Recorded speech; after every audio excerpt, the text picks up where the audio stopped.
चलिए आज बात करते हैं रविंद्रनाथ टैगोर की एक बहुत ही प्यारी कविता वोकेशन के बारे में। इस कविता में हम एक बच्चे की नज़रों से देखेंगे कि काम, आज़ादी और हमारी इच्छाओं के बीच आखिर रिश्ता क्या है। अक्सर ऐसा होता है ना, हम किसी को देखते हैं और सोचते हैं काश हमारी जिंदगी भी ऐसी होती। बस यही जो एक फीलिंग है ना, इसी को टैगोर ने अपनी इस कविता में बहुत ही कमाल तरीके से बयां किया है। तो आइए इस बच्चे के साथ चलते हैं उसके एक दिन के सफ़र पर और देखते हैं कि काम और आज़ादी को लेकर उसका नज़रिया क्या है। अच्छा, कविता का नाम है वोकेशन। अब इस शब्द का मतलब क्या होता है? इसका सीधा सा मतलब है कोई पेशा, कोई काम, खासकर ऐसा काम जिसमें पूरी लगन और समर्पण की जरूरत हो। अब देखते हैं कि कविता इस आइडिया के साथ क्या करती है। तो हमारी कहानी की शुरुआत होती है सुबह के वक्त। बच्चा स्कूल के लिए निकल पड़ा है और रास्ते में उसे कोई ऐसा दिखता है जिसकी जिंदगी उसे एकदम अपनी तरफ खींच लेती है। वक्त है सुबह के 10 बजे। बच्चा अपने स्कूल जा रहा है और रोज की तरह उसे एक फेरी वाला दिखाई देता है, जोर जोर से आवाज लगाता हुआ, चूड़ियां ले लो, कांच की चूड़ियां।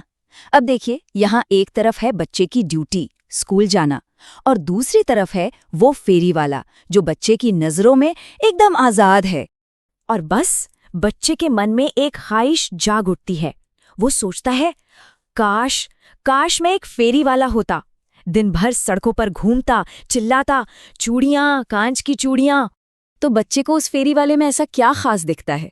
देखिए, उसे कोई जल्दी मचाने वाला नहीं है, उसे किसी एक तय सड़क पर नहीं चलना, कोई मंजिल नहीं है जहां पहुंचना ही हो, और ना ही घर लौटने का कोई पक्का टाइम है। ये सब कुछ बच्चे की अपनी जिंदगी से ठीक उल्टा है।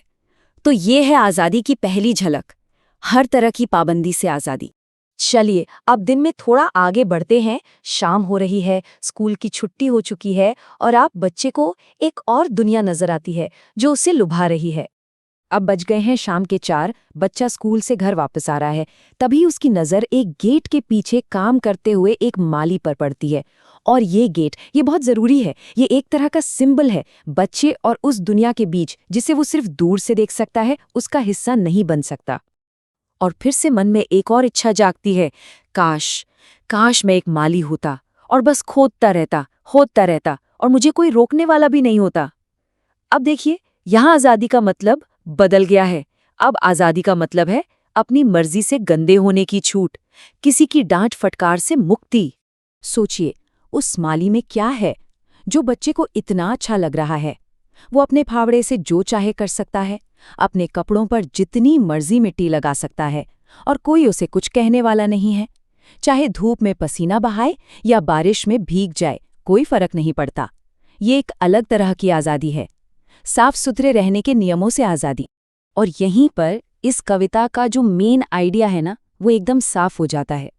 एक तरफ है बच्चे की डिसिप्लिन्ड जिंदगी, साफ सुथरे कपड़े, स्कूल जाने की जिम्मेदारी, और दूसरी तरफ है माली की वो आज़ादी, यानी अपनी मर्जी से काम करने और गंदे होने की आज़ादी।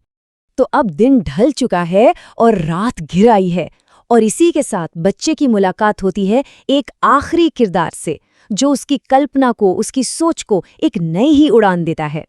रात का समय है, माँ ने बच्चे को सुलाने के लिए बिस्तर पर भेज दिया है, पर वो कहाँ सोने वाला है? वो तो अपनी खिड़की से बाहर देख रहा है। बाहर एक सुनसान अंधेरी गली है और उसमें एक चौकीदार टहल रहा है। बच्चे के लिए ये अकेलापन डरावना नहीं है, बल्कि ये तो आज़ादी का सबसे बड़ा रूप है। और यहीं बच्चे की सबसे कमाल की, सबसे बड़ी इच्छा सामने आती है। काश मैं एक चौकीदार होता और रात भर इन गलियों में घूमता, अपनी लालटेन से परछाइयों का पीछा करता।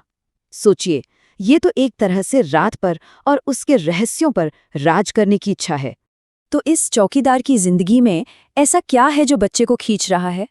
भाई, वो एक अंधेरी सुनसान गली में अकेला चलता है, अपनी लालटेन को हवा में घुमाता है, और सबसे बड़ी बात, जैसा कविता कहती है, वो अपनी जिंदगी में कभी बिस्तर पर सोने नहीं जाता।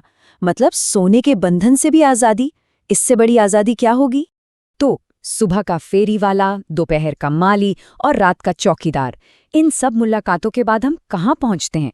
ये सिर्फ 3 अलग अलग लोग नहीं हैं। बच्चे के लिए ये आज़ादी के 3 अलग अलग चेहरे हैं। हर चेहरा उसकी अपनी जिम्मेदारियों वाली जिंदगी का ठीक उल्टा है। एक बच्चे की इन मासूम आंखों से ये कविता असल में हमें अपने आसपास देखने के लिए कहती है। दूसरों के काम में, उनकी जिंदगी में हमें जो आज़ादी दिखती है उस पर सोचने को मजबूर करती है। हम भी तो अक्सर ऐसा ही करते हैं, है ना? दूसरों की जिंदगी को परफेक्ट मान लेते हैं, ये जाने बिना कि उनकी अपनी क्या मुश्किलें हैं। और आखिर में ये कविता हमें एक बहुत बड़े सवाल के साथ छोड़ जाती है। एक सच्चा वोकेशन या असली काम क्या है? क्या वो जिसमें हम जो चाहें जब चाहें कर सके, या फिर वो जिसमें हम अपने हिस्से के काम में ही, अपनी जिम्मेदारियों में ही एक तरह की खुशी और आज़ादी ढूंढ लें? सोचने वाली बात है ना?